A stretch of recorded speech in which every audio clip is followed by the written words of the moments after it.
Bugün ezamiyə haqqında danışmaq istəyirəm. İlk öncə baxaq ki, ezamiyə nədir? İşçinin müəssisə rəhbərinin əmrinə əsasən daimi iş yerinə xidməti tapşırığı yerinə yetirmək məqsədi ilə başqa yerə getməsi xidməti ezamiyə hesab olunur.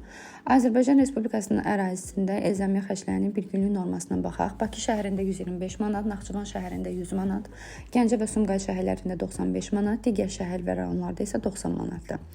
Azərbaycan Respublikasının ərazisində ezamiyə xərclərinin müəyyən edilmiş bir günlük normasının 70%-ni mehmanxana xərci təşkil edir.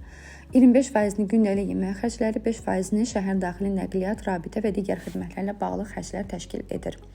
Gəlin indi xarici ölkələr də ezamiyyənin normasına baxaq. Mehmanxana xərci 60%, gündəlik yemək xərci 35%, rabitə, şəhər daxili nəqliyyat xərcləri isə 5% təşkil edir. Və bunu unutmayaq ki, bütün ezamiyyət xərclərini dəvət edən tərəf özlərini götürdüyü hallarda işçiyə ezamiyyət xərci ödənilmir. Dəvət edən tərəf ezam olunan işçinə yaşayış yeri ilə təmin etdikdə bir günlük normanın 40% həcmində vəsait ödənilir.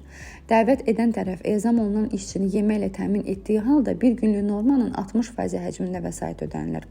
Dəvət edən tərəf ezam olunan işçini yaşayış yeri və yeməklə təmin etdiyi halda işçiyə hər gün üçün bir günlük normanın 5% həcmində vəsait ödənilir.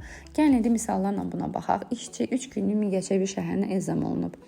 Dəvət edən tərəf işçinin yemək xərclərini özlərini götürür. Bizdə Mingəçevir şəhəri üçün ezam norması 90 manatdır. Normanın 65% həcmində ödəniş ediləcək.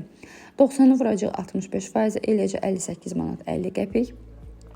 58.50-ni də vuracaq 3-ə. Bu da eləcək 175 manat 50 qəpik.